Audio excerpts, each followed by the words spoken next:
சர்வ வல்லமுள்ள நித்திய பிதாவாகிய தேவாதி தேவனுடைய அளவற்ற தயவுகளினாலே இந்த கடைசி நாட்களில் தேவாதி தேவனை கண்டடைந்தவர்களாய் அவரை கண்டு களிகூறுவதற்குரிய இந்த கடைசி காலத்தை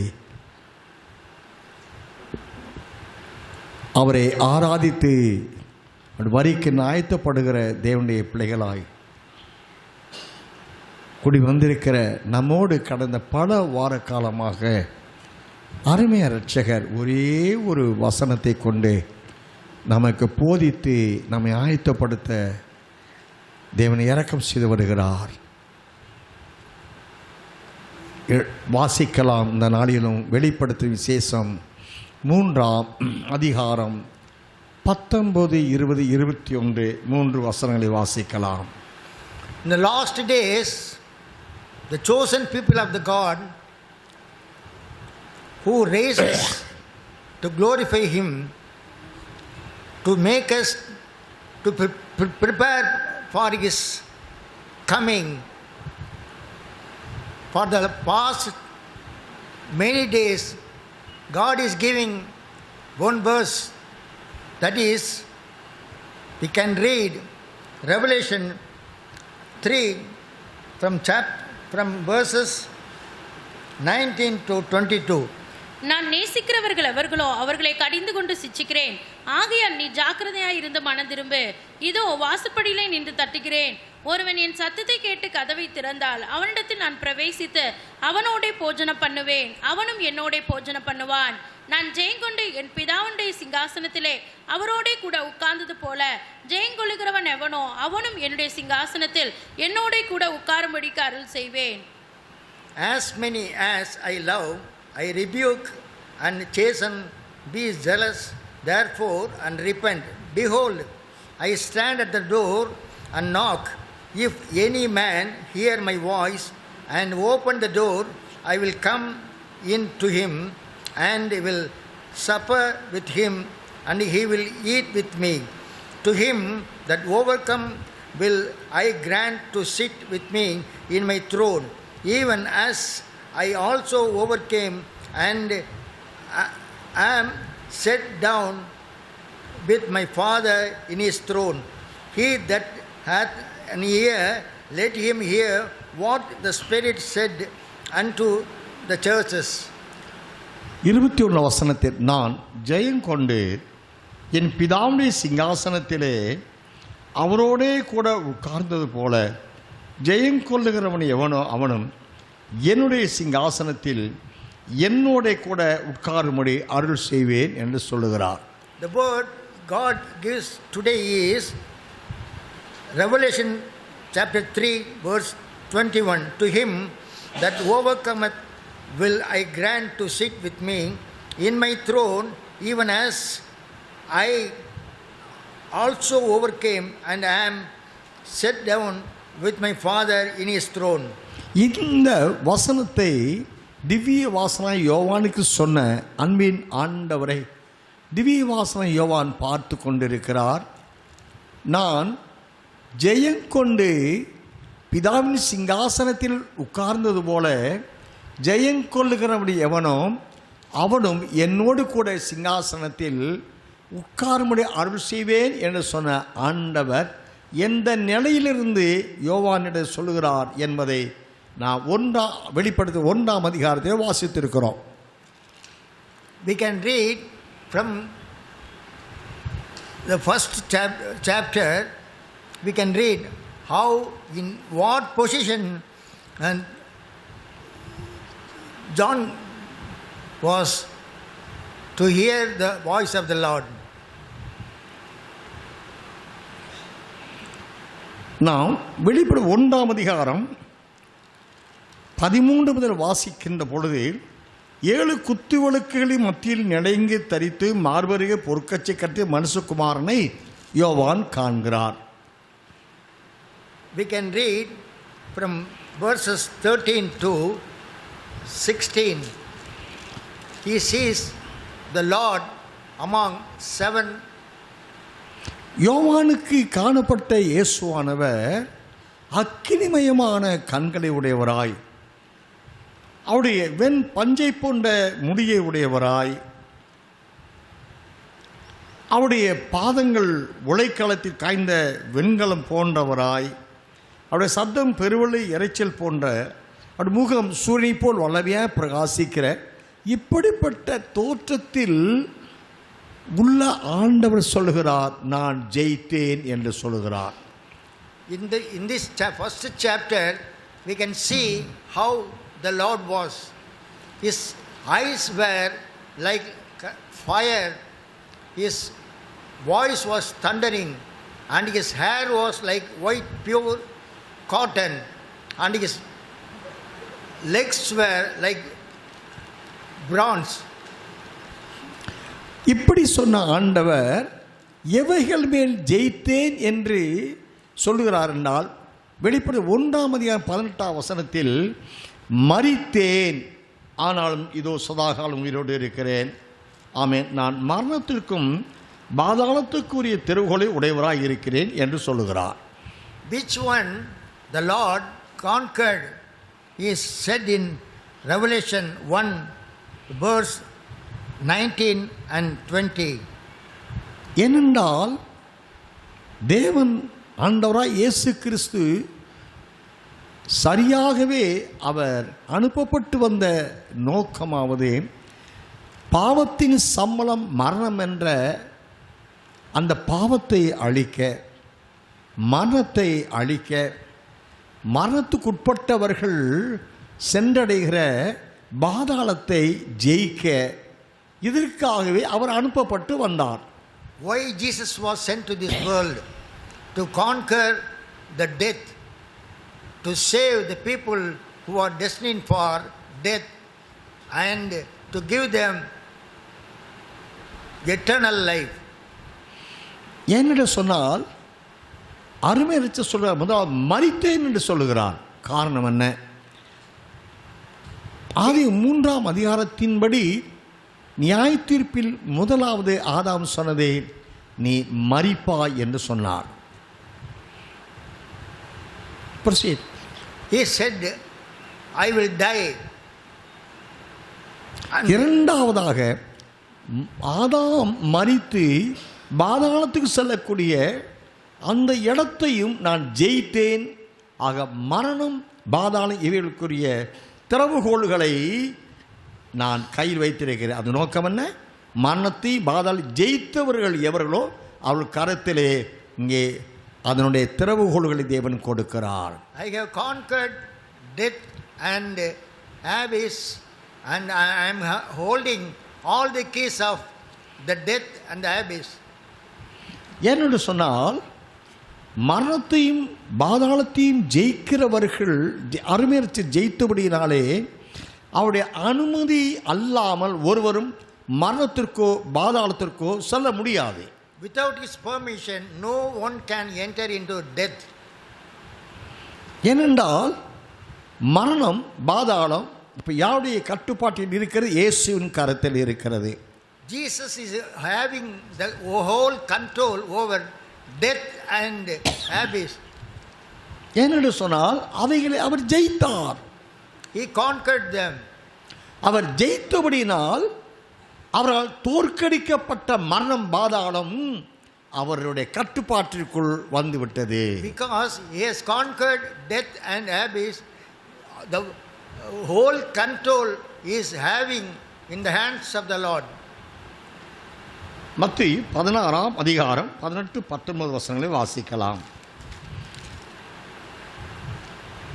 மத்தேயு மேலும் நான் உனக்கு சொல்லுகிறேன், நீ பேதுருவாய் இருக்கிறாய், இந்த கல்லின் மேல் என் சபையை கட்டுவேன், பாதாளத்தின் வாசல்கள் அதை மேற்கொள்வதில்லை.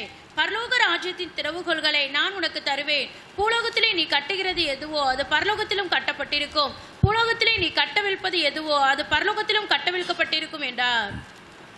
We can read from Matthew chapter 16 verses 18 onwards. பேதுரை பார்த்து சொல்லுகிறார், He said to Peter, உண்மையில் சபையை கட்டுவேன், I will build the church on you. பாதாளம் சபை மேற்கொள்ள மாட்டாது என்று சொல்லுகிறார். Nothing will overcome. அப்படி என்றால் சபையை அப்போஸ்தலர் மேல் கட்டுகிற ஆண்டவர் அந்த அப்போஸ்தலனுக்கும் அவர் மேல் கட்டுகிற சபைக்கும்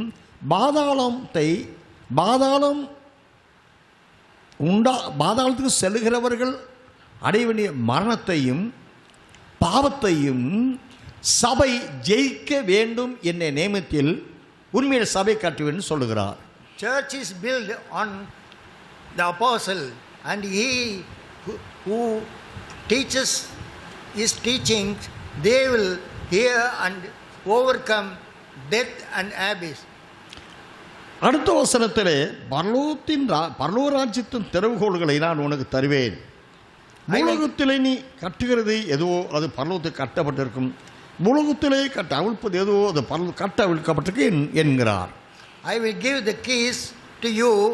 Whatever you build in this world, that will be built in the heaven.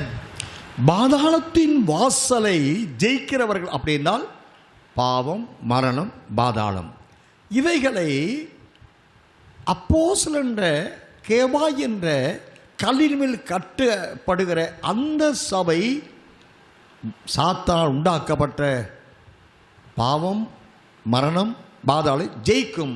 அப்படி ஜெயித்த சபைக்கு அவர்கள் அந்த சபையை கட்டுகிற அப்போஸ்தலன் கருத்தில் பரலோகத்துக்குரிய திறவுகளையும் கொடுப்பதாக வாக்கு பண்ணுகிறார்.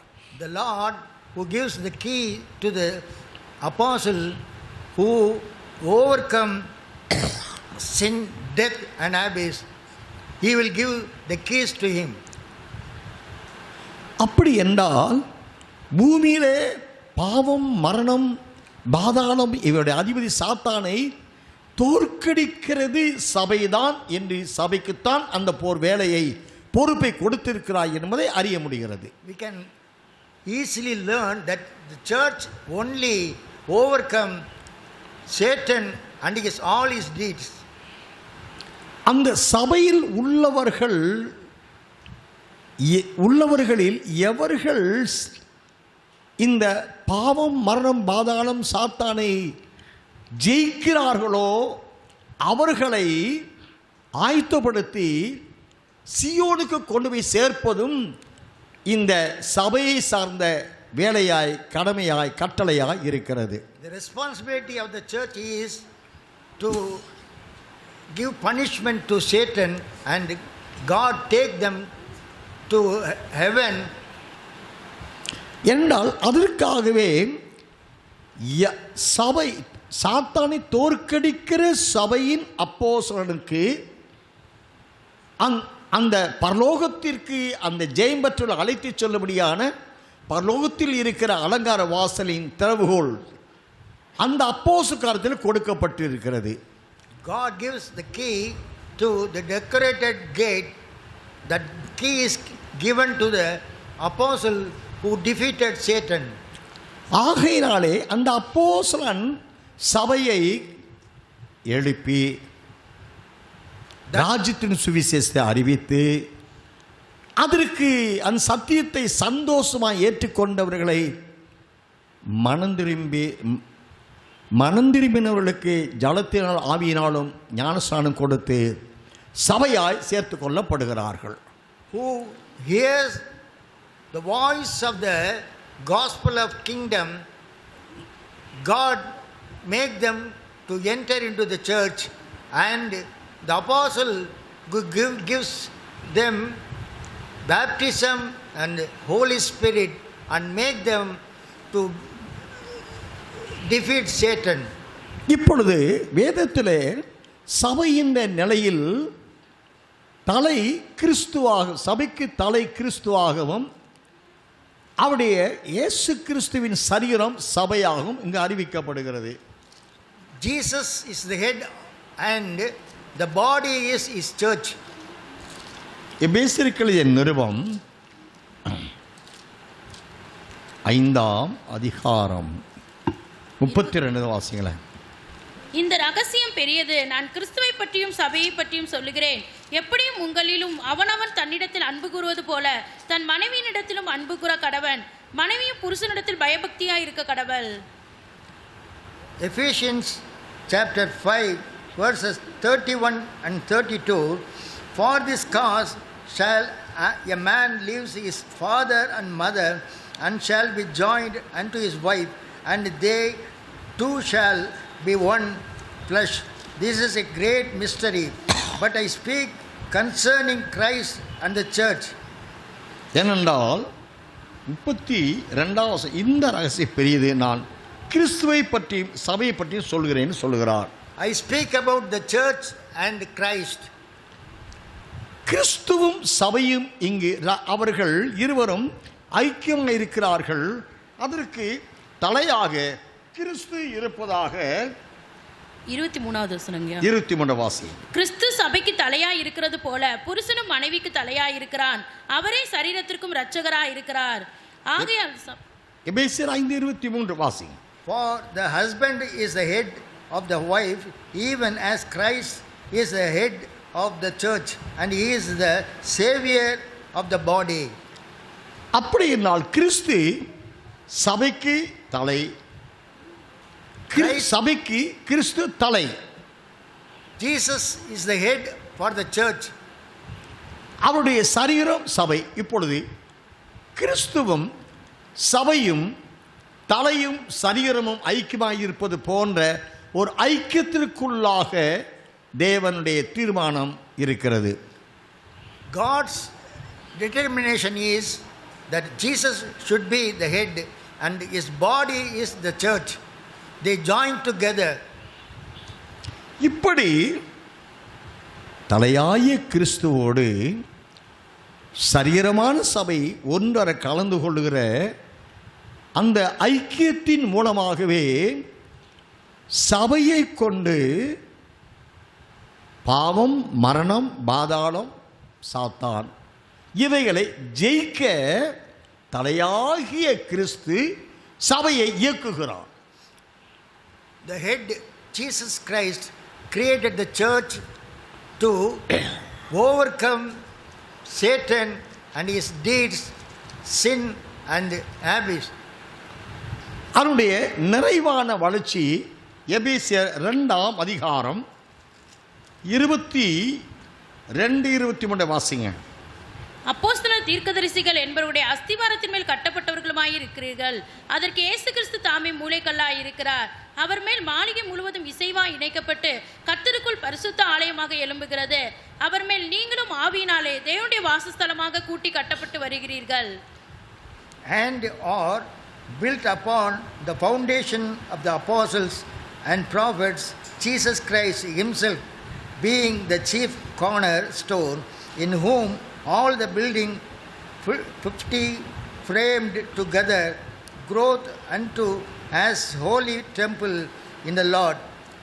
நீங்கள் 19வது வசனம், நீங்கள் இனி அந்நியரும் பரதேசிகளுமாயிராமல் பரிசுத்தவான்களுடைய ஒரே நகரத்தார் தேவனுடைய வீட்டாருமாய் இருக்கிறீர் என்று 19வது வசனத்தை வாசிக்கிறோம்.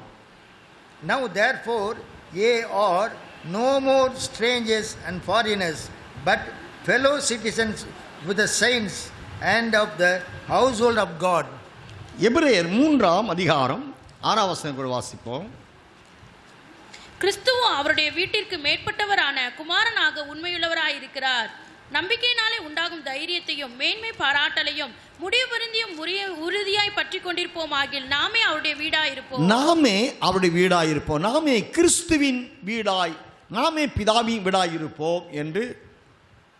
But Christ as a son over his own house, whom house are we, if we hold fast and confidence to under rejoicing of the hope firm unto the end.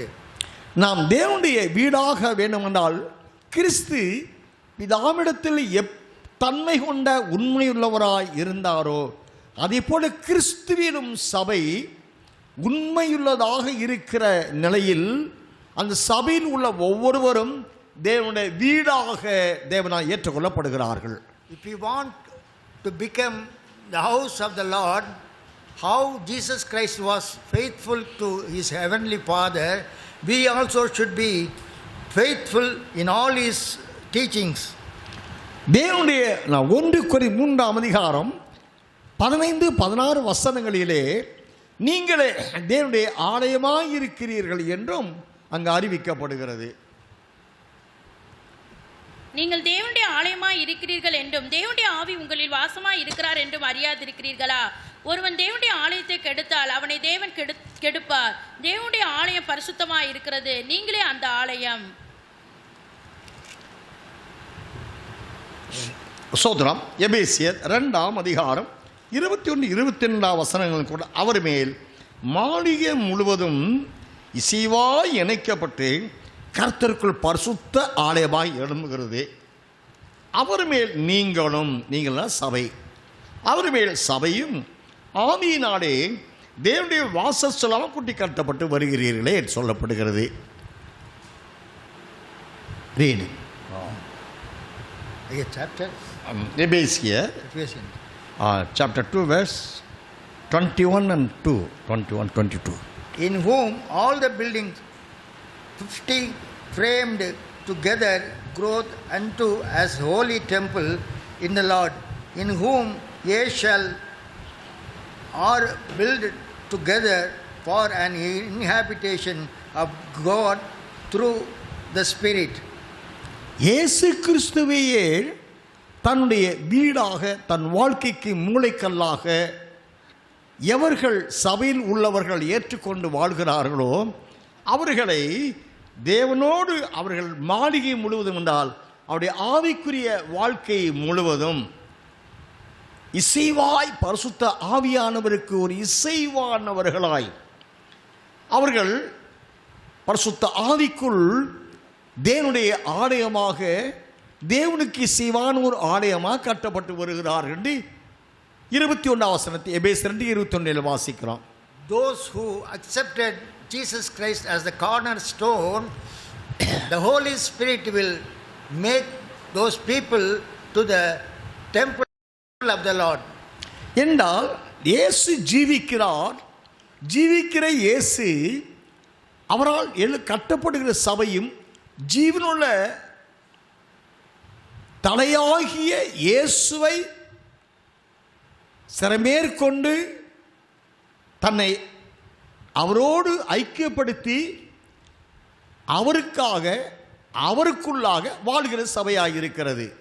The Holy Spirit make those people to live in Jesus Christ and live for him only.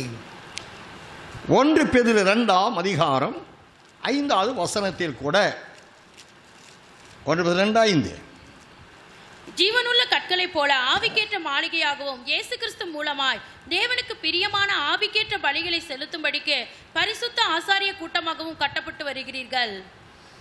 And beside this, giving all diligence and add to your faith virtue, and to virtue knowledge.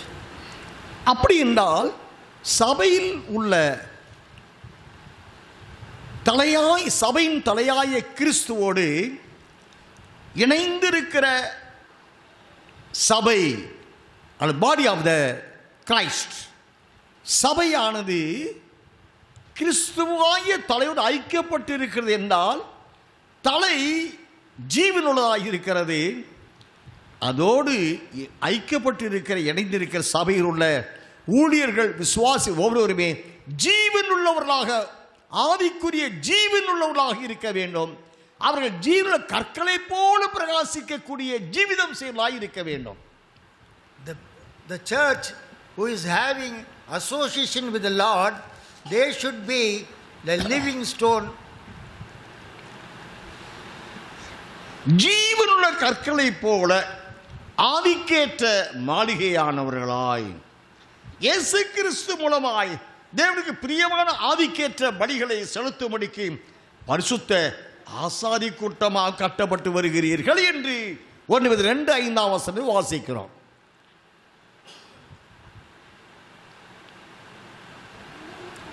Reading ஜீவனுள்ள கற்களைப் போல ஆவிக்கேற்ற மாளிகையாகவும் இயேசு கிறிஸ்து மூலமாய் தேவனுக்கு பிரியமான ஆவிக்கேற்ற பலிகளை செலுத்தும்படிக்கு பரிசுத்த ஆசாரிய கூட்டமாகவும் கட்டப்பட்டு வருகிறீர்கள். We are made the high priest of the church to build the church of the Lord. இப்படிப்பட்ட ஜீவனுள்ள கற்களாகிய ஊழியர்கள் விசுவாசிகள் தான் ஜீவனுள்ள தலையாய இயேசுவோடு ஐக்கியப்பட்டிருக்கக்கூடிய இப்பொழுது தலையும் சபையும் ஜீவனுள்ளதாக இருக்கிறது. The church is having the life, and the people who are in the church, they are a living creatures in this church. அப்போ ஒரு தலையும் சரீரமும் உயிருள்ளதாக இருக்கிறபடினாலே அது பிரகாசிக்க வேண்டும் தானே. ரெண்டும் ஒருவரோடு ஒருவர் ஐக்கியப்பட்டிருக்க முடியும் தானே. The head and the body, it is joined together, they shine like the head. நீங்கள் பாடி ஆஃப் த சர்ச், சரீரமாகிய சபையில் உள்ள ஒவ்வொருவரும் ஜீவனுள்ள கற்களை போல பிரகாசிக்கிற பரிசுத்த ராஜரீக ஆசாரி கூட்டமாய் தெரிந்து கொள்ளப்பட்டவர்கள் என்று வேதம் சொல்லுகிறது. You are chosen as the living stone of the church, and you are made by the Lord, the high priest. இவர்கள் 1 தீமோத்தேயு புத்தகத்திலே இவர்கள் தேவனுடைய புண்ணியங்களை அறிவிக்கும்படியாக தெரிந்து கொள்ளப்பட்ட ராஜரீக ஆசாரி கூட்டமாயும் இருக்கிறார்கள் என்றும் நாம் அறிந்துள்ளாகி இருக்கிறோம். சோத்திரம். 4வது வாசிங்க. சாரி, அதாவது 1 பேதுரு 2ஆம் அதிகாரம் 3 முதல் வாசிங்க. நீங்கள் வளரும்படி புதிதாய் பிறந்த குழந்தைகளைப் போல திருவசனமாகிய களங்கமில்லாத ஞானப்பாலின் மேல் வாஞ்சையாயிருங்கள். மனுஷரால் தள்ளப்பட்டதாயினும் தேவனால் தெரிந்து கொள்ளப்பட்டதும் விலையேற பெற்றதுமாய் இருக்கிற ஜீவனுள்ள கல்லாகிய அவரிடத்தில் சேர்ந்தவர்களாகிய நீங்களும் ஜீவனுள்ள கற்களைப் போல ஆவிக்கேற்ற மாளிகையாகவும் இயேசு கிறிஸ்து மூலமாய் தேவனுக்கு பிரியமான ஆவிக்கேற்ற பலிகளை செலுத்தும்படிக்கு பரிசுத்த ஆசாரிய கூட்டமாகவும் கட்டப்பட்டு வருகிறீர்கள். 8-9 வசனம் வாசிங்க. அவர்கள் திருவசனத்துக்கு கீழ்ப்படியாதவர்களாய் இருந்து இடறுகிறார்கள், அதற்கென்றே நியமிக்கப்பட்டவர்களாயும் இருக்கிறார்கள். நீங்களும் உங்களை அந்தகாரத்தின் நின்று நம்முடைய ஆச்சரியமான ஒளியினிடத்திற்கு வரவழைத்தவருடைய புண்ணியங்களை அறிவிக்கும்படிக்கு தெரிந்து கொள்ளப்பட்ட சந்ததியாயும் ராஜரீகமான ஆசாரிய கூட்டமாயும் பரிசுத்த ஜாதியாயும் அவருக்கு சொந்தமான ஜனமாயும் இருக்கிறீர்கள். முன்னே நீங்கள் For that righteous man dwelling among them in seeing and hearing vexed his righteous soul from day to day with their unlawful deeds. The Lord knows how to deliver the godly out of temptations and to reserve the unjust unto the day of judgment to be punished. ஆனவுடினாலே சபையில் உள்ளவர்கள் உங்களை அந்தகாரத்தினின்று தம்முடைய ஆச்சரியமான ஒளியிடத்திற்கு வர வளைத்தவருடைய புண்ணியங்களை அறிவிக்கும்படிக்கு எதற்காக ஜீவனுள்ள கற்களைப் போல சபையில் உள்ள ஒவ்வொருவரும் ஜீவனுள்ள இயேசுவாய தலையோடு ஐக்கியப்படுத்தப்பட்டவர்களாய் அவரை ஆராதிக்கிறார்கள் என்றால் இயேசுவின் புண்ணியங்களை என்றால் மண்ணானவர்களாய் வாழ்ந்த மரணத்துக்குரியவர்களாய் ஜீவிக்கிற இவர்களை மன்னித்து மரணமில்லாத வாழ்க்கைக்கென்றவர்களை ஆயத்தப்படுகிற அந்த புண்ணியங்களை அறிவிக்கிற கூட்டமாய் இவர்களை தெரிந்து கொண்டார் ஆண்டவர். God has chosen the people who were found from sand to living stone to proclaim the word of the God.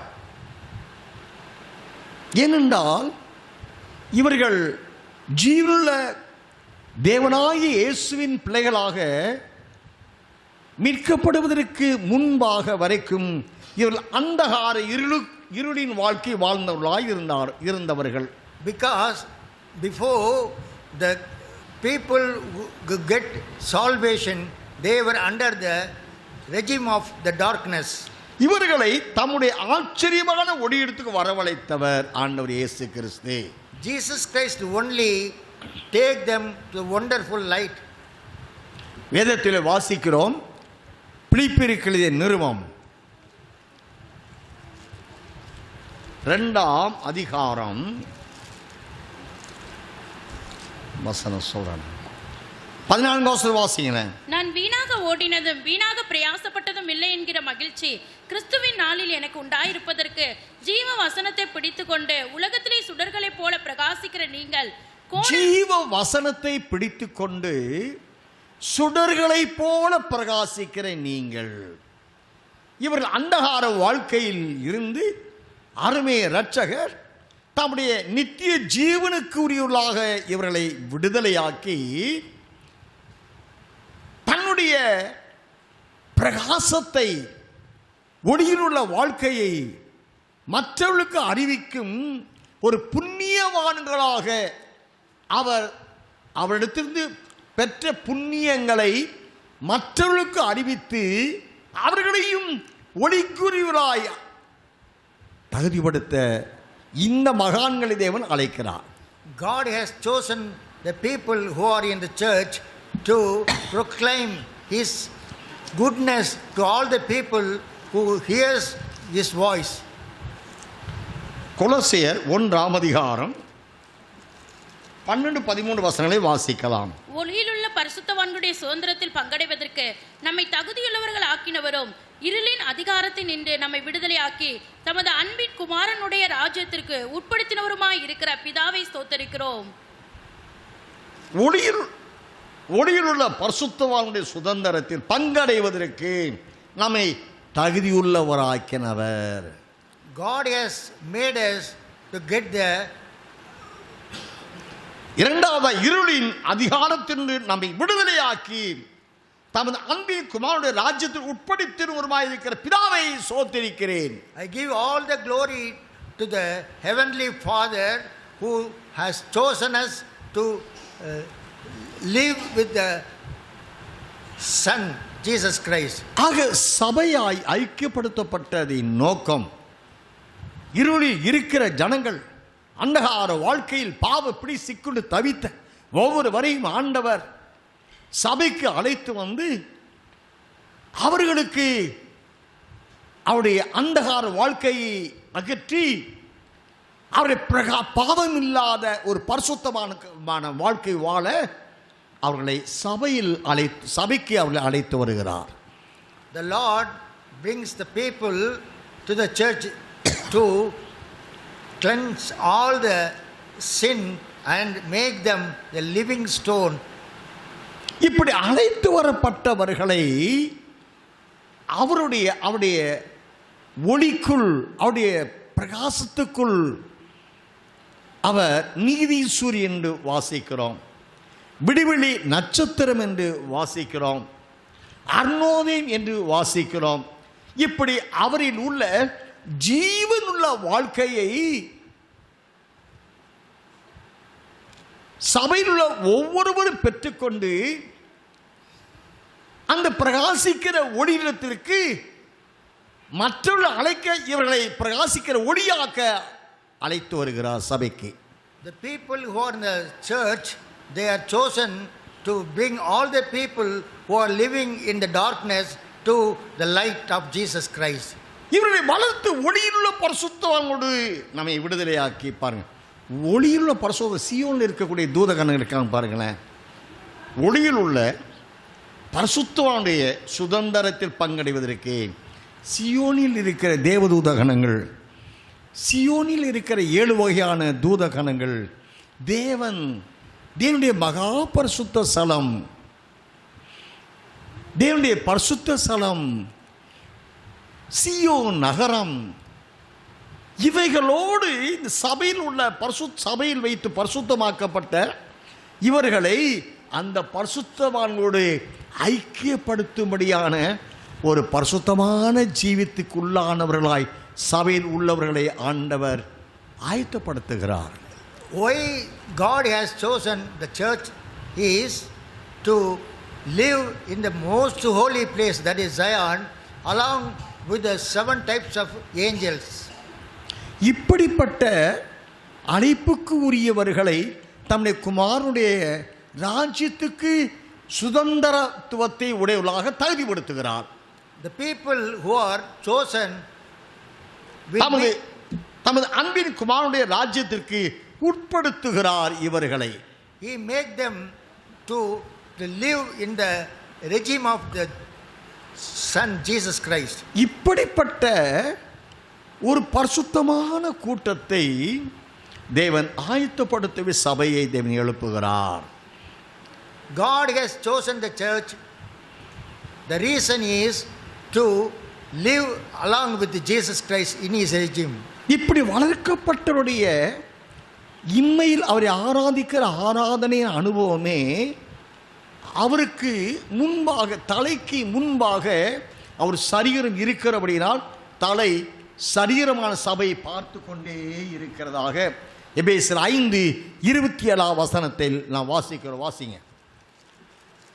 கரைதிரை முதலானவைகள் ஒன்றுமில்லாமல் பரிசுத்தமும் பிழையற்றதுமான மகிமையுள்ள சபையாக அதை தமக்கு முன் நிறுத்திக் கொள்வதற்கும் தம்மை தாமே அதற்காக ஒப்புக் கொடுத்தார். That he might present it to himself a glorious church, not having spot or wrinkle or any such thing, but that it should be holy and without blemish.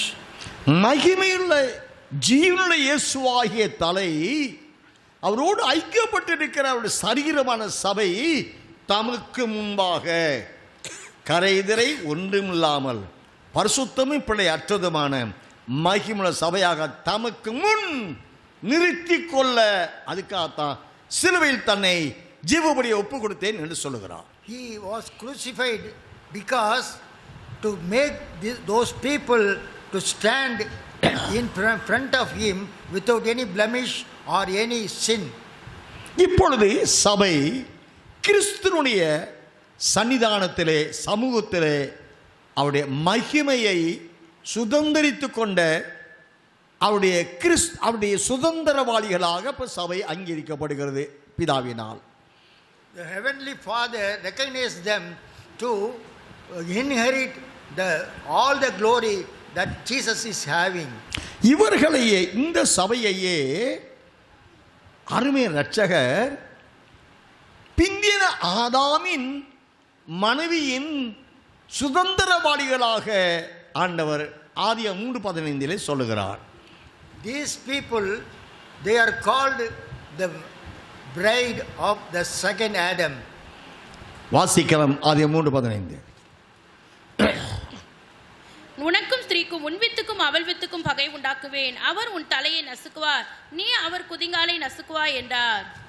அவர் என்றால் இயேசு கிறிஸ்து என்றால் முந்தின ஆதாம் தான், ஏவாள் தான். அவர்கள் சாத்தானுக்கு கரம் கொடுத்து அவரை வீழ்த்தப்பட்டு நரத்துக்குரியவர்களாய் போயிட்டாங்க. இப்போ மறுபடியும் ஆதியாகமம் 3:15 உன் சாத்தானை பாரு, உன் வித்துக்கும் அவள் வித்துக்கும் என்றால் அந்த பாவம் செய்த ஏவாளில் இருந்து இன்னொரு வித்து உருவாக போகிறது. அந்த வித்தே ஆண்டவராய் இயேசு கிறிஸ்துவாய் 2ஆம் ஆதாம். அதைத்தான் சொல்லுகிறார், உன் வித்துக்கும் அவள் வித்துக்கும், உனக்கும் அவளுக்கும் என்று சொல்லுகிறார். And I will put enmity between thee and the woman, and between thy seed and her seed. It shall bruise the head, and thou shalt bruise his head. அப்படி என்றால் விழுந்து போன ஆதாம் ஏவாளின் சந்ததியின் வழியாக 2ஆம் ஆதாம் எழுப்பப்பட போகிறார். அந்த 2ஆம் ஆதாமாய் இயேசு கிறிஸ்துவின் சுதந்திரவாளிகளாய் அவளுக்கு ஏற்ற அவளுடைய சரீரமான சபையான மனவாட்டியை அவருடைய சந்ததி, அவருடைய சுதந்திரத்துக்குரியவரை என்று ஏற்றுக்கொள்ளப்படுகிறார்கள். Through the second Adam, Jesus Christ, he has chosen the people to inherit all his. ரோமர் 8:17 படி நாம் பிள்ளைகளானால் சுதந்திரருமாமே, தேவனுடைய சுதந்திரரும் கிறிஸ்துவுக்கு உடன் சுதந்திரருமாமே, கிறிஸ்துவுடனே கூட நாம் மகிமைப்படும்படிக்கு அவரோடனே கூட பாடுபட்டால் அப்படி ஆகும் என்று சொல்லப்படுகிறது. நாம் பிள்ளைகளானால் சுதந்திரம். Read in English. Read in English. Romans chapter 8 verse 17. And if children, then heirs of God, and join heirs with Christ, and if be that we suffer with him, that we may be also glorified together. நாம் இயேசுவின் பிள்ளைகளானால் இயேசுவுக்கு சுதந்திரவாளிகள். நாம் இயேசுவுக்கு சுதந்திரவாளிகளாகிய நாம் தேவனுக்கு சுதந்திரவாளிகளான கிருபை பெற்றுக் கொள்கிறோம். We are the heirs of Jesus Christ, and we are also heirs of the Heavenly Father. கிறிஸ்துவோடனே கூட நாமும் தேவனுடைய சுதந்திரவாளிகள் ஆனபடியினாலே கிறிஸ்துவுக்கு உண்டான மகிமைக்கு நாமும் பங்காளிகளாகிறோம். We also share the glory that Jesus is having because we became his heirs.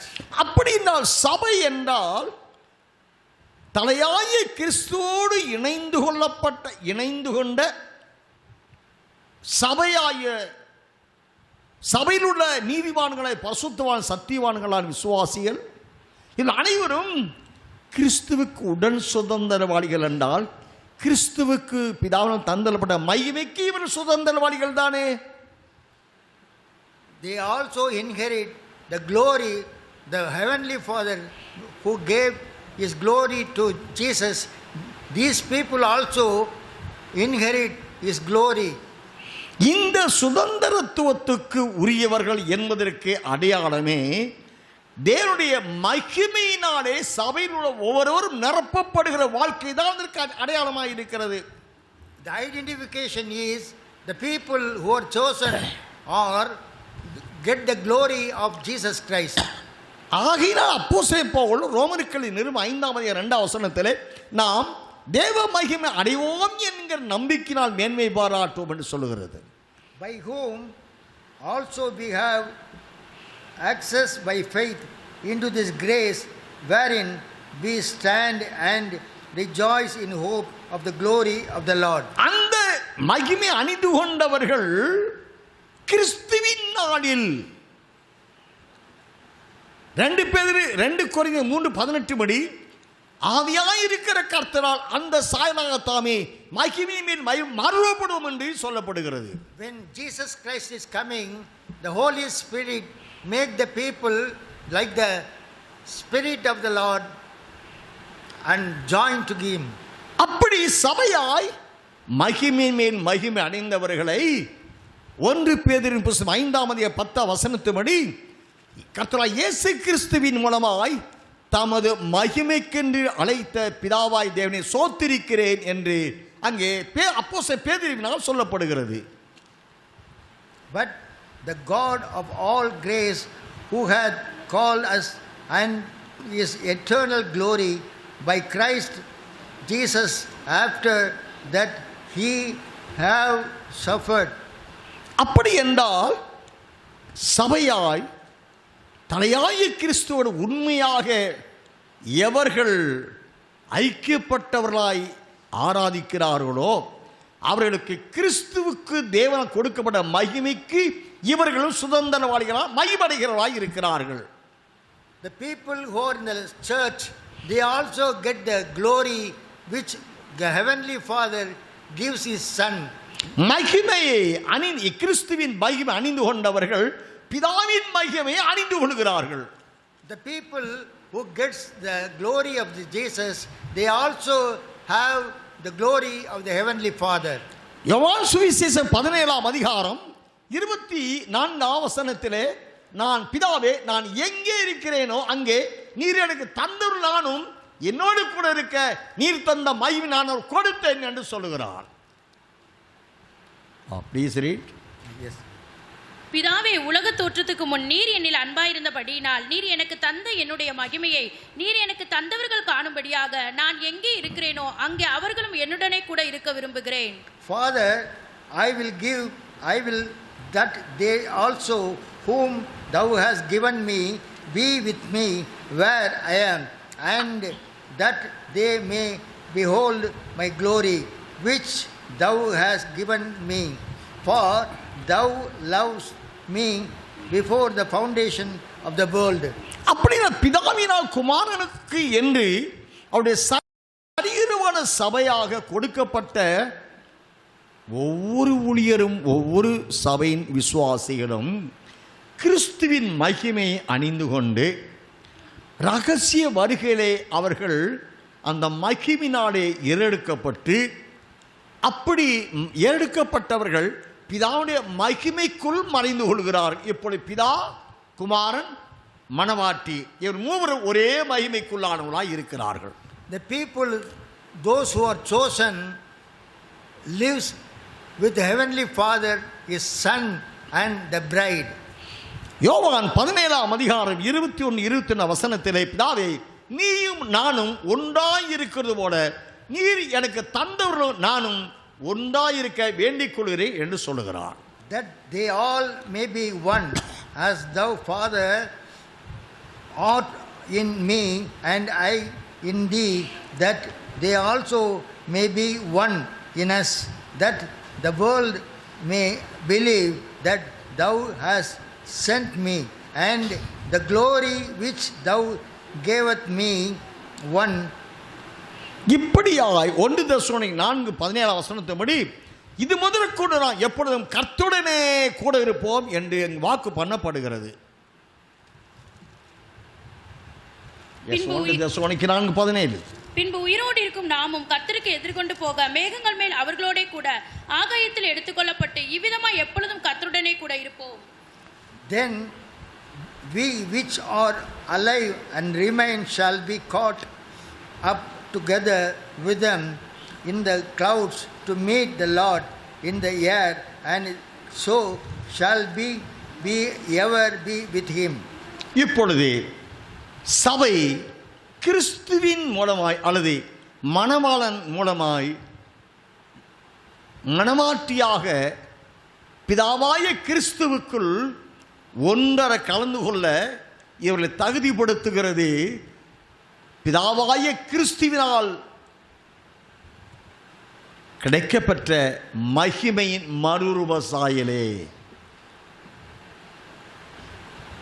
The glory which Heavenly Father is having, the church is also having the same glory which the Heavenly Father has.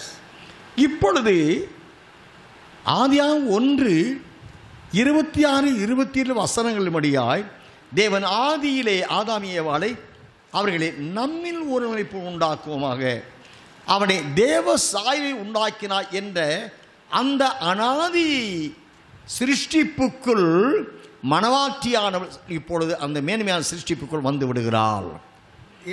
When we read Genesis chapter 1 verses 26 and 27, and God said, let us make man in our own image after our likeness, and let them have domination over the fish of the sea, and over the fowl of the air, and over the cattle, and over all the earth, and over every creeping things that creeping upon the earth. அப்படி என்றால் ஆதியிலே தேவ மகிமைக்குள்ளாய் இருந்த ஆதாம் ஏவாளோடு கிறிஸ்துவாகிய பிதா ஒன்றர கலந்து கொண்டவர்களாய் வாழ்ந்தார்கள். Jesus Christ, who is having the glory, that glory is given to Adam and Eve.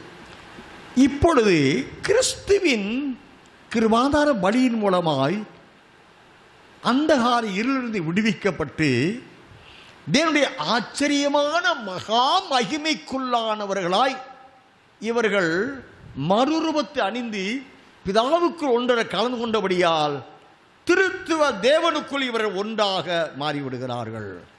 The people who are chosen, who are living in the darkness, they are chosen to get the glory along with the Heavenly Father, Jesus Christ and the Holy Spirit. இப்பொழுது மத்தேயு 16:18 பேதுரு பார்த்து சொன்னாரே, பாதாளம் சபை மேற்கொள்ள மாட்டாதுன்னு சொன்னார் அல்லவா? The church will overcome abyss. பாதாளம்தான் மனுக்குலம் தேவனோடு ஐக்கியப்பட விடாதபடி இந்த மனுஷன் செய்த பாவம், மரணம், பாதாளம்தான் மனிதர்கள் தேவனோடு உறவாட ஒன்றரை கலந்து கொள்ள விடாத தடுக்கிற தடைக்கல்லாய் இருக்கிறது. The obstacle between the Lord and the people are sin, death and abyss. ஆகையினாலே திவ்ய வாசனை யோவானுக்கு சொல்லுகிறார், நான் மரணத்தையும் பாதாளத்தையும் ஜெயித்து அவைகளுக்குரிய திறவுகோல்களை என் கரத்தில் வைத்திருக்கிறேன். மத்தேயு 18 படி உனக்கும் கொடுக்கிறேன் என்று சொல்லுகிறார் அப்போஸ்தலனுக்கும். According to Matthew 16 verse 18, I give the keys to the apostle who overcome like me the death, the Satan and all the sins. இந்த மகிமையான நிலையை இந்த மணவாட்டி சபை அடைந்து கொள்ள தேவனுடைய தீர்மானம் என்ன, அவருடைய நோக்கம் என்ன? What is the aim of the Lord to erect the church? ஏன்னா ஒவ்வொருவரையும் தேவன் அழைக்கிறார். இன்னைக்கு நாம் அழைக்கப்பட்டு வந்திருக்கிறோம் என்றால், ஒருவேளை மற்றொரு பார்வையிலே நாம் எளியவர்களாய், பேதைகளாய், கல்வியறிவு இல்லாதவர்களாய், வறுமைக்குள்ளானவர்களாய், கடனாளிகளாக நாம் இருக்கலாம். According to the sight of the world, we are poor, uneducated and illiterate people. ஆனால் ஒவ்வொருவரையும் தேவனாய் கர்த்தர் அழைக்கிறார். கடைசி நாட்களில் அழைக்கிறார் என்றால், அவர் ஒவ்வொருவருடைய அழைப்பில் ஒரு தேவனுடைய சித்தம் மறைந்திருக்கிறது என்பதை அறிய வேண்டியவர்களாக இருக்கிறோம். Why God is sending the people to this world in these last days is each one is having the aim of the Lord. ரோமருக்கு எழுதிய நிருபம் 8ஆம் அதிகாரம் 29வது வசனத்தின்படி, தேவன் தம்முடைய குமாரனுடைய சாயலுக்கு ஒப்பாயிருப்பதற்கு தேவன் எவர்களை முன்குறித்தாரோ அவர்களை அழைத்திருக்கிறார். அழைத்தவர்களை நீதிமான்களாக்கியிருக்கிறார், நீதிமான்களை மையப்படுத்தியிருக்கிறார் என்று சொல்லப்படுகிறது. And not only they, but ourselves also, which have the first fruits of the Spirit, even as ourselves grow within ourselves, waiting for the adoption to wit the redemption of our body. இப்பொழுது அழைக்கப்படுகிற கடைசி நாட்களில், அதாவது தேவனுடைய மகிமையை அணிந்து கொண்டு திருத்துவ தேவனுக்குள் ஒன்றர மறைந்து கொண்டு அவரோடு கூட சிங்காசனத்தில் அமர ஜெயம் கொண்டவர்கள் என்ற பட்டியலுக்குள்ளானவர்கள், அந்த செலக்டட் சோல்ஸ் இருக்காங்க இல்லையா, செலக்டட் பர்சன்ஸ், அவர்களுக்கு இந்த மென்மையான சிலாக்கியத்தை ஜெயம் பெற்றவர்கள் ஏற்றுக்கொள்ளப்பட வேண்டும் என்றால் அவர்களை தேவன் கடைசி நாளுக்கு அழைக்கிறார். The people who are under the banner of the church, God calls them to give His glory to them. என்றால் தம்முடைய குமாரன், ரோமர் 8:29, தம்முடைய குமாரன் அநேக சகோதரருக்குள்ளே முதற் பேரானவராய் இருக்கும் பொருட்டு தேவன் எவர்களை முன்னறிந்தாரோ அவர்களை தம்முடைய குமாரனுடைய சாயலுக்கு ஒப்பாய் இருப்பதற்கு முன்குறித்திருக்கிறார். எவர்களை முன்குறித்தாரோ அவர்களை அழைக்கிறார். எவர்களை அழைத்தாரோ அவர் நீதிமான்களாக்கி இருக்கிறார். எவர் நீதிமான்கள் ஆக்கிறாரோ அவரை மையப்படுத்தி இருக்கிறார். For whom He did foreknow, He also did predestine to be conformed to the firstborn among many brethren. அப்படி என்றால் கிறிஸ்துவின் மகிமின் சாயல் அணிந்து கொண்ட ஒரு சபையாய் அருமை ரட்சகர் சொல்லுகிறார், உன்னத பாட்டு புஸ்தகத்திலே, என் மணவாளியே, என் ரூபவதியே, சூரியனைப் போல் பிரகாசமும் சந்தனைப் போல் அழகும் கொடிகள் பறக்கும் படை போல் கெடியும் உள்ளவளாய் அருணோதயம் போல் சூரியனைப் போல உதிக்கிற இவள் யார் என்று அருமை இரட்சகர் பாராட்டுகிறாரே. இவள் யார்? இந்த சபை எது? இந்த மகிமையான மறுரூபத்தை அணிந்து கொண்டு தெய்வத்துக்குள் ஒன்றை கலந்து கொண்டு நித்தியத்தில் அவரோடு சிங்காசனத்தில் ஜெயபற்றலாய் உட்கார தகுதி அடைய போகிற இந்த சபை எது? இவள் யார் என்ற கேள்வி தேவ சமூகத்திலே ஆதியாக முதற்கொண்டு கேள்வி எழுப்பப்பட்டு கொண்டே வருகிறது. God is repeatedly asked, who is the church that gives the glory, who gets the glory, that is living like the sun, which is depicted in the song of the Solomon. என்றால் இவர்கள் ஒரு by the accent காலிங்குரியவங்க அல்ல. தேவன் உலக தோற்றத்துக்கு அதான் வாசிக்கிறோம். Roman 8:28 30 முடிய வாசிக்கிறோம். அன்றியும் 28 வசனம், அன்றியும் அவருடைய தீர்மானத்தின் மூலம் அழைக்கப்பட்டவர்கள் எல்லாரும் இறுதி நாட்களிலே மகிமையின் மறுரூபம் அடைந்து மணவாளனோடு ரகசியம் சேர்ந்து கொள்வதற்குரியவர்கள் என்ற அவருடைய தீர்மானம் இருப்பாருங்களேன். Already those are willing of Father of God. Before the creation of the Lord, God has chosen the people, and his determination is to live with his son forever. ஆக அவருடைய தீர்மானத்தின்படியானவர்களை தேவன் கடைசி நாட்களிலே இடைக்கிட பங்கு பங்கா ஒரு அனுப்புகிறார். ஆவேலை அனுப்பினார், நோவாவை அனுப்பினார், வேதத்தில்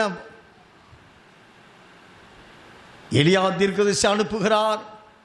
இப்படி ஒவ்வொரு பரிசுத்தவான்களை தேவன் அனுப்பி கொண்டே இருக்கிறார். இந்த லிஸ்டில் உள்ளவங்களை The Lord sends so many holy people to collect a church that is having the relationship with the Lord. ஏனோக்கு அனுப்புகிறார், மோசே அனுப்புகிறார், தாவீதை அனுப்புகிறார், தானியேல் சாரக் மேஷாக் ஆபேத்நேகோவை அனுப்புகிறார். எஸ்தர் என்ன அர்த்தம்? சூரியனை போன்ற முகம் உள்ளவள், சூரியனை போன்றவள். அதைத்தான் சுருக்கமாக மனவாட்டி சொல்லப்படுதுங்க. இப்படி அநேக பரிசுத்தவான்களை தேவன் பங்கு பங்காய் வகை வகை அனுப்பி கொண்டே இருக்கிறார் பூமியிலே. The Lord is sending so many holy people to collect the holy people. ஆனால் அவர்கள் சிங்கிள் பேர்சனாகத்தான் அனுப்பப்பட்டு வர்றாங்க. அப்படியே தனிப்பட்ட வாழ்க்கை வாழ்கிறாங்க. அதன் பிறகு அவர் எல்லாரும் இளைப்பாற போய் விடுகிறார்கள். கர்த்தருக்குள் இளைப்பாற போய் அப்படின்னா மரித்து விடுகிறார்கள். Each one is sent to this world, and they live and get the death and taking rest in their places. அவர்கள் இயேசுவின் சாயலையோ ரூபத்தையோ மகிமையையோ அணிந்து கொள்ளவில்லை. They didn't get the glory and his image. என்றால் கர்த்தரோடு கூட இருக்கக்கூடிய ஒரு கூட்டம் மக்களை தேவன் ஆனவருடைய அனாதி தீர்மானத்தின்படியானவர்களாய் தெரிந்து வைத்திருக்கிறார். His eternal aim is to get the people in the last days to have relationship with the Lord. இப்பொழுது நான் வேதத்திலே வெளிப்படுத்தின விசேஷம் 17ஆம் அதிகாரம்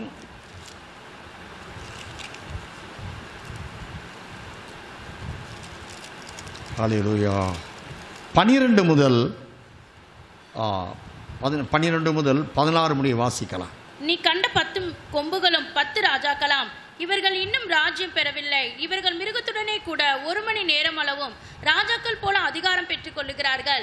இவர்கள் ஒரே யோசனையுள்ளவர்கள். இவர்கள் தங்கள் வல்லமையையும் அதிகாரத்தையும் மிருகத்திற்கு கொடுப்பார்கள். இவர்கள் ஆட்டுக்குட்டியானவருடனே யுத்தம் பண்ணுவார்கள். ஆட்டுக்குட்டியானவர் கத்தாதி கத்தரும் ராஜாதி ராஜாவுமாய் இருக்கிறபடியால் அவர்களை ஜெயிப்பார். அவரோடு கூட இருக்கிறவர்கள் அழைக்கப்பட்டவர்களும் தெரிந்து கொள்ளப்பட்ட உள்ளவர்களுமாய் இருக்கிறார்கள் என்றான். பின்னும் அவன் என்னை நோக்கி, அந்த வேசி உட்கார்ந்திருக்கிற தண்ணீர்களை கண்டாயே, அவைகள் ஜனங்களும் கூட்டங்களும். அருமையான கர்த்தருடைய பிள்ளைகளே, டைம் ஆயிடுச்சு. 14ஆம் வசனம், இவர்கள் ஆட்டுக்குட்டியானுடனே யுத்தம் பண்ணுவார்கள். அதாவது அந்தி கிறிஸ்து பீரியடில் 7 ராஜாக்கள் காலத்தில், அது நாம் ஏற்கனவே தியானம் செய்திருக்கிறோம். சுருக்கமாக அந்தி கிறிஸ்துனுடைய ஆளுகை காலத்தில் அந்தி கிறிஸ்துவ மிருகத்தையும் கள்ளத்தீர்க்கதரிசியையும் வலுசற்பத்தை எதிர்க்கக்கூடிய அந்த பரிசுத்தவான்களை குறித்து இந்த வெளிப்பட 17ஆம் அதிகாரம் 14ஆம் வசனம் சொல்லப்படும். இவர்கள் ஆட்டுக்குட்டியானுடைய யுத்தம் பண்ணுவார். யார்? அந்தி கிறிஸ்துவும் அவனை சார்ந்த பூமியின் ராஜாக்கள், அவனுடைய நாமம் லக்கம் முத்திரை தரித்து கொண்டவர்கள் இயேசுவோடு யுத்தம் செய்வார்கள். ஆட்டுக்குட்டியானவர் கர்த்தாதி கர்த்தரும் ராஜாதி ராஜாவாய் இருக்கிறபடியால் அவர்களை ஜெயிப்பார் என்று வெளிப்படுத்தல் 17ஆம் அதிகாரம் 14ஆம் வசனம் வாசிக்கிறோம். When we read chapter 17 in Revelation, verse 14, these shall make war with the Lamb, and the Lamb shall overcome them, for he is the Lord of lords and King of kings, and they that are with him are called and chosen and faithful. அவர்களை ஜெயிப்பார். காரணம், இயேசு கர்த்தாதி கர்த்தரும் ராஜாதி ராஜாவாய் இருக்கிறபடியான வேதம் சொல்லுகிறது.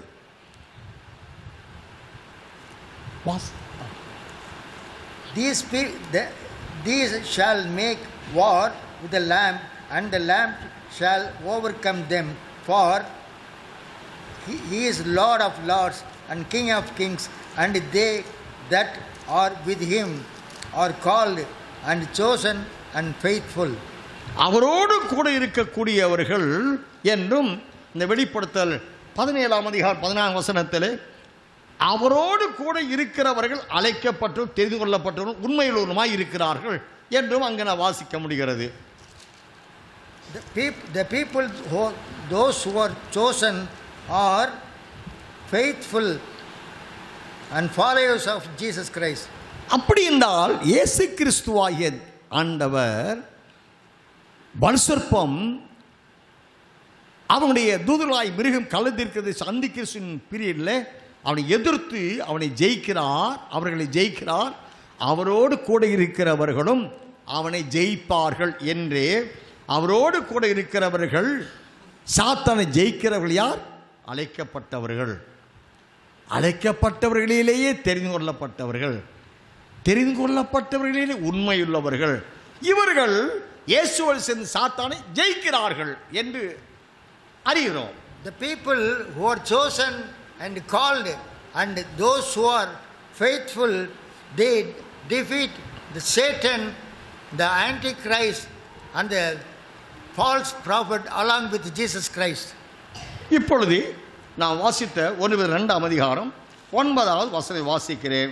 நீங்களோ உங்களை அந்த காலத்திலிருந்து தம்முடைய ஆச்சரியமான ஒடியத்துக்கு வரவழைத்தருடைய புண்ணியங்களை அறிவிக்கும்படி தெரிந்து கொள்ளப்பட்ட சந்ததியாயும் ராஜரிகமான ஆசாரிய கூட்டமாயும் பரிசுத்த ஜாதியாயும் அவர் சொந்தமான ஜனம் இருக்கிறீர்கள் சொல்லப்படுகிறது. These people are chosen to proclaim the word of God, and they are fortunate people in the sight of the Lord. அவர் ராஜாதி ராஜாவும் கர்த்தாதி கர்த்தருமாய் இருந்தபடி சாத்தானை அந்தி தோற்கடித்தார். அவரோடு இருக்கிறவர்கள் அவனை தோற்கடித்தார்கள் என்றால் அவர் ராஜாதி ராஜா கர்த்தாதி கர்த்தர். அவரோடு இருக்கிறவர்கள் யார்? அவர்களும் அவரால் அழைக்கப்பட்டவர்கள், தெரிந்து கொள்ளப்பட்ட சந்ததியாயும் ராஜரிகமான ஆசாரி கூட்டம். இவர்கள் ராஜாக்கள் தான். ஆயரோட அரசாட்சியிலே இவர் ராஜாக்களாக இருப்பார்கள். ஆசாரியராய் ஆராதனை நடத்துவாங்க. ஆயரோட அரசாட்சியில் ஊழியம் நடக்காதே தவிர ஆயரோட அரசாட்சியில் ஆத்ம மீட்பு, பாவ மன்னிப்பு, ரட்சிப்பு கிடையாதே தவிர அதுக்கு முன்னாடி ரகசிய வருகையோடு ரட்சிப்பு மீட்பு நிறைவேறுகிறது. ஆயரோட அரசாட்சியிலே இவர் ராஜாக்களாக இயேசுவின் பிரதிநிதிகளாக மனவாட்டியானவர் ஆட்சி செய்கிறால், அதே வேளையிலே இவர்கள் ஆராதனை நடத்துகிற ஆசாரியர்களாக இருப்பார்கள். அதனால ராஜரீக ஆசாரி ராஜாக்களாக இருப்பார்கள், ஆசாரியாக இருப்பார்கள் ஆயிரம் அரசாட்சியிலே. The salvation stopped when the secret coming is happening. The people who are chosen and called and faithful people, they will, in the period of the 1,000 years regime, they will rule the country, and they also conduct the service. இப்பொழுது வெளிப்படுத்தல் 19ஆம் அதிகாரத்திலே ஆண்டவர் சாத்தன் ஜெயிக்கிறார், அவரோடு இருக்கிறவர்கள் தெரிந்து கொள்ளப்பட்டு வாசித்தோம். அவர்கள் வெளிப்படுத்தல் 19ஆம் அதிகாரத்திலே ஹல்லேலூயா 19ஆம் வசனத்தில் வாசிப்போம். பின்பு மிருகமும் பூமியின் ராஜாக்களும் அவருடைய சேனைகளும் குதிரையின் மேல் ஏறி இருக்கிறவரோடும் அவருடைய சேனையோடும் யுத்தம் பண்ணும்படிக்கு கூடி வர கண்டேன். அப்பொழுது மிருகம் பிரிக்கப்பட்டது. மிருகத்தின் முன்பாக செய்த அற்புதங்களால் அதன் முத்திரையை தரித்தவர்களையும் அதன் சொரூபத்தை வணங்கினவர்களையும் மோசம் போக்கின கள்ளத்தீர்க்கதரிசியும் கூட பிடிக்கப்பட்டான். இருவரும் கந்தகம் எரிகிற அக்கினி கடலிலே உயிரோடு தள்ளப்பட்டார்கள். மற்றவர்கள் குதிரையின் மேல் ஏறினவருடைய வாயிலிருந்து புறப்படுகிற பட்டயத்தால் கொல்லப்பட்டார்கள். அவருடைய மாம்சத்தினால் பறவைகள் யாவும் திருப்தி அடைந்தன. இப்பொழுது நான் சுருக்கமாக சமயத்தை கருத்து கொண்டு 14ஆம் வசனத்தில் நாம் ஏற்கனவே பலமுறை தியானம் செய்திருக்கிற இந்த வேதப்பதியை, கர்த்தரோடு கூட இருக்கக்கூடியவர்கள் அந்தி கிறிஸ்துவின் 7 வருட இறுதியில் நடக்கிற இந்த மகாயாக யுத்தம் என்று நான் வாசித்தோம் அல்லவா? வெளிப்பட 19ஆம் அதிகாரத்தில் அந்த யுத்தத்திலே மிருகம் கள்ளத்தீர்க்கதரிசியை இயேசுவோட 14ஆம் வசனத்திலே பரலோகத்தில் உள்ள சேனைகள் வெண்மையும் சுத்தமான வெள்ளி வஸ்திரம் தரித்துள்ள வெள்ளை குதிரையும் ஏறி அவர் பின் சென்றார்கள். இந்த கூட்டம் தான் வெள்ளையும் சுத்தமுமான பிரகாசமான வஸ்திரம் அணிந்த மனவாட்டியானவள். The people who are following Jesus Christ and wearing the white cloth, they are the bride. அவர்கள் வெள்ளை குதிரை மேல் ஏறி அவருக்கு பின் சென்றவர்கள். They followed Jesus Christ in his horse. இவர்கள் அந்தி கிறிஸ்துவின் 7 வருட இறுதியிலே, அதாவது முதல் 3.5 ஆண்டுகால இறுதியிலே நேரடியாக யுத்தத்திலே சாத்தானை தோற்கடித்த கூட்டம் இவர்கள். பின் 7 வருட இறுதியிலே மகாயாக யுத்தத்திலே பங்கடைந்து இயேசுவின் சேனையாய் அர்ப்பணித்து கள்ளத்தீர்க்கதரிசி இவர்கள் தான் பிடித்து அக்கினி கடலில் தள்ளுகிறார்கள்.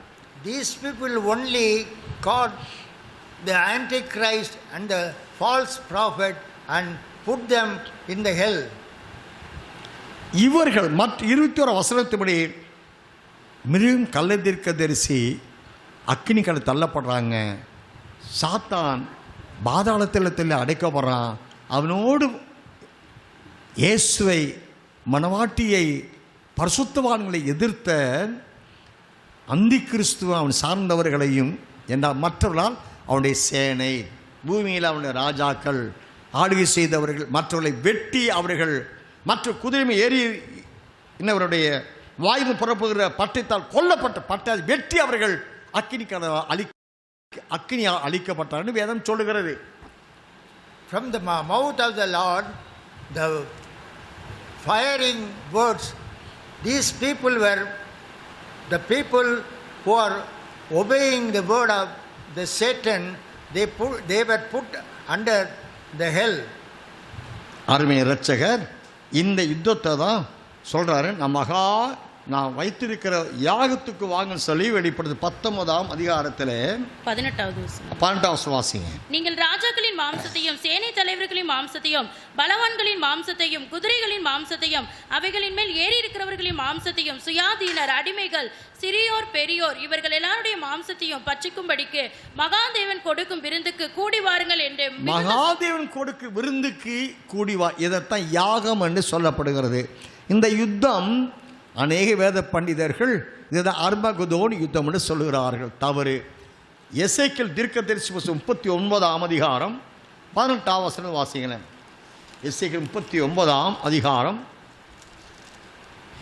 நீங்கள் பராக்கிரமசாலிகளின் மாம்சத்தை தின்று பூமியினுடைய பிரபுக்களின் ரத்தத்தை குடிப்பீர்கள். அவர்கள் எல்லாரும் பாசானிலே கொழுத்து போன ஆட்டுக்கடாக்களுக்கும் ஆட்டுக்குட்டிகளுக்கும் வெள்ளாட்டு கடாக்களுக்கும் காளைகளுக்கும் சமானமானவர்கள். When we read Ezekiel chapter 39 verse 18, Ye shall eat the flesh of the mighty, and drink the blood of the princes of the earth, of rams, of lambs, and of goats, of bullocks, and all of them falling. அருமையான கர்த்தருடைய பிள்ளைகளே, ஆக இதை 17ஆம் வசனம் வாசிங்களேன். எசேக்கியேல் 39:17. மனுபுத்திரனே, கர்த்தராகிய ஆண்டவர் சொல்லுகிறது என்னவென்றால், நீ சகலவித பட்சிகளையும் வெளியில் இருக்கிற சகல மிருகங்களையும் நோக்கி, நீங்கள் ஏகமாய் கூடிக்கொண்டு இஸ்ரவேலின் மலைகளில் நான் உங்களுக்காக செய்யும் யாகமாகிய மகா யாகத்துக்கு சுற்றிலும் இருந்து வந்து சேர்ந்து ஆக இஸ்ரவேல் மலை, அதுதான் ஆத்சால் ஒலிவமலை. ஏறக்குறைய அந்த பகுதியில் தான் ஜெருசலேமுக்கு எதிராக இருக்கிறது தான் ஒலிவமலை. அந்த ஒலிவமலையின் தொடர்ச்சி தான் ஆத்சால். அந்த மலையில் தான் யுத்தம் உண்டாக போகுது. நான் வெளிப்படுத்தல் 16ஆம் அதிகாரம் 16-17 வசனங்களிலே அந்த இடத்துல நடக்கக்கூடிய யுத்தம் தான் அர்மகதோன் யுத்தம்னு சொல்லப்படுகிறது. அந்த யுத்தம் அங்கே ஆவிக்குள்ளாகிரும் சரியாய் பார்க்க வேண்டும். அந்த யுத்தம் ஆண்டவர் அக்கினியால் இறங்கி, நீ வெளிப்படுத்தல் 19ஆம் அதிகாரத்தில் வாசிக்கிற பொழுது அவர்களை அர்மகதோன் என்ற இடத்துல கூட்டி சேர்த்தான் என்று அங்கே வாசிக்கிறோம். சமயம் இல்லை. அந்த கூட்டி சேர்த்த இடம் வெளிப்படுத்தல் 19ஆம் அதிகாரம் 8-9 வசனத்தை அந்த வசனம் மட்டும் புரிஞ்சுக்க வாசிங்களேன். நீங்கள் வெளிப்பட 16ஆம் அதிகாரம் 15-16 வசனம் வாசிங்களேன். சாரி, 16-17 வாசிங்க. அப்பொழுது எபிரேய பாஷையிலே அர்மகதோன் என்னப்பட்ட இடத்தில் அவர்களை கூட்டி சேர்த்தான். 7ஆம் தூதன் தன் கலசத்தில் உள்ளதை ஆகாயத்தில் ஊற்றினான். அப்பொழுது பரலோகத்தின் ஆலயத்தில் உள்ள சிங்காசனத்தில் இருந்து ஆயிற்று என்று சொல்லிய பெருஞ்சத்தம் பிறந்தது. சத்தங்களும் இடிமுழக்கங்களும் மின்னல்களும் உண்டாயின. பூமி மிகவும் அதிர்ந்தது. பூமியின் மேல் மனுஷர்கள் உண்டான நாள் முதற்கொண்டு அப்படிப்பட்ட பெரிய அதிர்ச்சி உண்டானதில்லை. அப்பொழுது மகா நகரம் 3 பங்காக பிரிக்கப்பட்டது. புறஜாதிகளுடைய பட்டணங்கள் விழுந்தன. ஆக அவன் அர்மகதோன் என்ற இடத்துல கூட்டி சேர்க்கப்பட்டான் என்று சொல்லப்படுகிறது. இப்ப வெளிப்படுது 20ஆம் அதிகாரம் 8ஆம் வசனம் வாசிங்க. பூமியின் 4 திசைகளிலும் உள்ள ஜாதிகள் ஆகிய கோகையும் மாகோகையும் மோசம்போக்கும் படிக்கும் அவர்களை யுத்தத்திற்கு கூட்டிக் கொள்ளும் படிக்கும் புறப்படுவான். அவருடைய தொகை கடற்கரை மணலத்தனையா இருக்கும். அவர்கள் பூமியெங்கும் பரம்பி பரிசுத்தவானுடைய பாளையத்தையும் பிரியமான நகரத்தையும் வளைந்து கொண்டார்கள். அப்பொழுது தேவனால் வானத்திலிருந்து அக்கினி இறங்கி அவர்களை பட்சித்து போட்டது. வானத்திலிருந்து அக்கினி இறங்கி அவரை பட்சித்து போட்டது. மாகோ என்றால் மாஸ்கோ, கோகே என்றால் பீஜிங் சைனா. கம்யூனிசவாதிகளை அவர் கூட்டிக் கொண்டு வலுசற்பம் 1000 வருட அரசாட்சி முடிந்த வேளையிலே இந்த அர்மகதோன் என்ற இடத்துல அவர் கூட்டி சேர்க்கிறார். அப்போ நடக்கிற யுத்தம் அல்ல, ஆண்டவர் மணவாட்டி சபையோடு ஆகாயத்தில் இருந்து அங்கிருந்து அக்கினி அறிக்கை அளிக்கிறார். இதான் பகிரங்க வருகை. The open redemption is after the 1000 years rule. God is sending these people to kill all the people who are against Jesus Christ. என்றால் அங்கே சேரக்கூடியவர்கள், அந்த யுத்தத்திலே அர்மகதோன் யுத்தத்தில் பங்கு பெறக்கூடியவர்கள் மாகோ கோகே என்பவர்கள், ரஷ்யாவும் சைனாவும் கம்யூனிஸ்ட் சித்தாந்தவாதிகள் அவரை எதிர்த்து தேவனுக்கு எழும்புவார்கள். அந்தி கிறிஸ்து சேர்ந்து அவர்கள் அழிக்கப்படுவார்கள் வேதம் சொல்லுகிறது. These people, the chosen people, fight with Russia and China in the place Armageddon. இந்த யுத்தம் 6 மாத காலம் இந்த யுத்தம் நடக்கும் என்றும் எசேக்கியேல் 39ஆம் அதிகாரம் 8-9 வசனம் தயவுசெய்து வாசிங்க. இதோ அது வந்தது, அது சம்பவித்தது என்று கர்த்தராகிய ஆண்டவர் சொல்லுகிறார். நான் சொன்ன நாள் இதுவே. இஸ்ரவேல் பட்டணங்களின் குடிகள் வெளியே போய் கேடகங்களும் பரிசைகளும் வில்லுகளும் அம்புகளும் வளைத்தடிகளும் ஈட்டிகளும் ஆகிய ஆயுதங்களை எடுத்து எரிப்பார்கள். 7 வருஷம் அவைகளை எடுத்து எரிப்பார்கள். 7 வருஷம் இந்த யுத்தம் நடக்கும். Behold, it is come and it is done, said the Lord. This is the day whereof I have spoken. அப்படின்னா 7 வருஷம்னா 7 வருஷத்தின் இறுதியிலே நடக்கக்கூடிய யுத்தம் இது.